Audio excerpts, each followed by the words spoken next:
नोशकी से गिद्धरोशिया पॉइंट के नुमाइंदा जहूर जमालदीनी की रिपोर्ट के मुताबिक डिप्टी कमिश्नर नोशकी अमजद हुसैन सोमरू की सरबराही में रमजानुल मुबारक के हवाले से प्राइस कंट्रोल और आवाम को रिलीफ देने के हवाले से इजलास मुनक्किद हुआ। इजलास में assistant commissioner Zahoor Baloch, chief officer Munawar Mandai, deputy director livestock doctor Yaqoob, परचून फरोशों और कसाबों ने शिरकत की।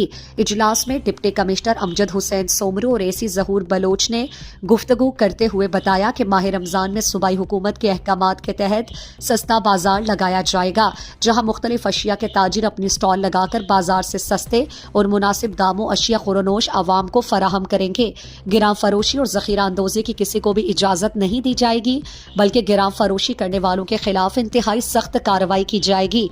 इसलिए ताजिर माह सियाम में गिराम फरोशी और जखीरा अंदोजी से गुरेज करें और आवाम को माह मुबारक में ज्यादा से ज्यादा रिलीफ पहुंचाएं।